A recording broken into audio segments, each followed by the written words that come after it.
Red Pill is imploding, from Fresh and Fit getting demonetized to Sneako and Andrew Tate leaving, and it is a dumpster fire that is beyond interesting to watch. But what I find fascinating is the double standards and hypocrisies within many of these communities. And I don't like to do the appeal to motive fallacy and call anyone a grifter or anything like that, but I do find it interesting of some of the desires to promote free speech while at the same time caping for people that were literally trying to take people's free speech. And this all came to a head when a fan drove on a bicycle several blocks behind Sneako's and Aiden Ross's Sprinter van with the hopes of confronting him. And he confronted him to his face, adrenaline pumping, and this was fascinating. Okay, so I'm going to play you guys this clip. So if you guys don't know, Sneako, Aiden Ross, the latest trend that they're all doing is this in real life streaming where they're just kind of out in the public and streaming. You know, that's the content. And I don't know. I guess it's interesting. Let me know if you guys want to see me do something like that. I don't think my days are that interesting. I'd have to like kind of plan out some cool stuff to do. But they're out in public. They got crews with them. And so this dude, while they're in their Sprinter van, this dude pulls up on them and basically confronts Sneako about some of this hypocrisy, okay? And it was amazing. So again... Had your kids, had your wife. Explicit, explicit, explicit. Check this out. Sit there awkwardly? Yeah, stand and watch. Yeah, you're used to standing and watching. Bro, come on. I'm gonna close the door. What, bro? Yo. So check this guy out. So this dude's on a bike, and he chased them down, and listen to what he confronts Sneako about. And then catch Sneako's just complete, like, response to it. They just kind of shrugged. Come on. Boy, I don't give a shit about the social media shit. I really don't. I just want to ask you. If you don't, then why are you chasing? Well, you're yelling at a van for streets. I know. No. I don't give a shit about no Twitter. I don't give a shit about no socials. You know who I am, and I talked to you before, but it doesn't matter. I just have one simple question. You're with freedom of speech. Your boy's at AMP. Your boy's AMP. How can you support free speech, but when Fresh and Fit was DMCA and every single person taking their bread and food away from them, you on stream right now, taking their bread and food away from them, which you as a content creator should be against, why aren't you against that shit? Woo! So he's saying, hey man, you guys are all about free speech. You're all about people not being deplatformed.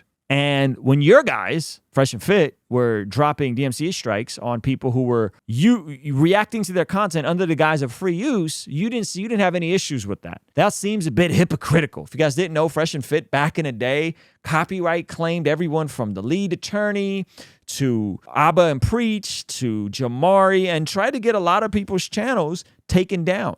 Okay, and this escalated, and eventually Fresh and Fit had to back off. And many people believe this is how they started getting on the radar of YouTube by doing these fake claims, right? And so this dude has the gall to pull up on Sneako and Aiden Ross and confront them about this while they're live on stream. I give this guy a massive W, all right?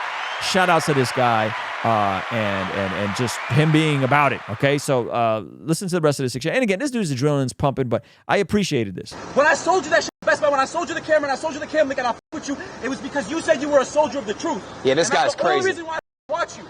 You know, notice how like they instantly go to saying this guy is crazy. Apparently, this dude has had interactions with Sneako before. He said he used to work at Best Buy. You know who I am. I sold you a camera. Yada yada yada. What do you mean, bro? I'm crazy. You are. You weren't there. I don't even know, bro. I've never even gone on Fresh and Fit before. Listen. I don't want to waste y'all's time. It doesn't matter though. Aiden Ross just goes to call this man. Aiden, he's not even talking to you, Aiden. He pulled up to confront Sneako about some stuff. I'm gonna go home right now. I'm gonna go back. I'm gonna be a college student and get my degree. Whatever. It doesn't matter. I'm irrelevant to you guys. That's all right. I just want to ask you that question because I with you not because of 2016 you or 2013 you. Don't you hang out with Fit like every like day? You said that you with the truth, and I asked you a dead to right question. I didn't say no general shit. I asked you a dead to right question. Say the question. You support freedom of speech. He knows exactly what he was asking him. Why were you still boys with Fresh and Fit when they DMCA claimed Abba and Preach? When they DMCA claimed you said that Agent, 5 times. Yeah. When they DMCA claimed everybody that was just speaking their mind, which is what you do, which is what you're about. Can you finish the question? Correct. Okay. I'm done. My friend's beef doesn't have anything to do with me. I support free speech just because they have a separate beef. But you dropped. The sheer hypocrisy and the cope to just say my friends beef. This wasn't a beef. This was unethical, borderline illegal behavior, and definitely a big no-no on YouTube. And Sneako says my friends beef has nothing to do. The issue is you were defending them. Abba and preach for that reason that you said just now. No, I dropped out. They're snakes. They're snaky people. AMP is snakes too? Say it on camera. AMP aren't snakes. So why did you support their DMCA claim? Whose? I didn't support it. Come up on the sidewalk. I didn't support it. Listen, Wait, who's he talking about? He's Aiden, just be quiet, man. I just on YouTube listen, too bro. much.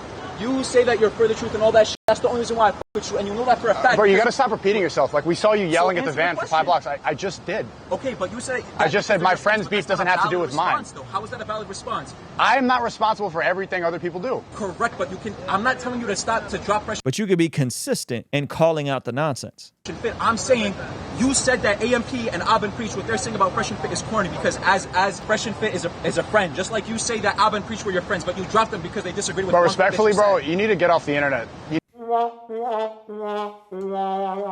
The guy who makes his living on the internet is telling people you gotta make, come on, Sneako. You need to like get more friends. You need to start making some more money. You're wasting a lot of time. This like if you actually look at the scenario right now, you do look crazy, and you're wasting your energy and your time. You should be doing better things You with know your what's time. crazy, bro? What? First of all, I just finished my class, and I just happened to be in the area. I go to Baku, which is like 2 train stops away from where you guys And then were you've at. been I biking, just happened to following be on a our bike. van, yelling at it Right. like a homeless person for like 10 blocks. Okay, fine. Be that as it may. Everybody, no, I'm telling you, you're live. Like everybody thinks you're insane, and No, Sneako. I don't think he's insane. I think he had a legitimate gripe with you and was man enough to pull up on you in New York while on your Sprinter and confront you about it to your face. The gaslighting is so awful and cringe in this situation. it just respectfully, like this is a little weird, bro. You know what, bro? I really didn't give a shit about this content creation, honestly, and you know that for a fact because when you hit me up on IG, I never hit you up again, and I feel pretty disrespected right now that you're saying that I look crazy and all this shit. You know what's so crazy? What? That's what everybody on the internet was saying about you 2 years ago. The fact that I'm willing to bike behind a truck for 10, 20, 30 blocks, the people that know me in my personal life know I'm not crazy like that. Okay. They know that for a fact. All right. And the fact that you're calling me crazy because I did what I did, you got to understand something. When you stand for general plaques like truth and spreading awareness for issues that supposedly actually matter in the world and not looking at dumb shit that doesn't matter like elections and shit like that, then wouldn't you say that the response that a regular person like me is actually it's a regular response? Whoa, what are you? Go ahead, Sneako. I'm sorry. I can't. It's just All too... right, man. All right, bro. Yo, the dismissal, the sheer dismissal. You know what all the goofiness from the red pill reminds me of?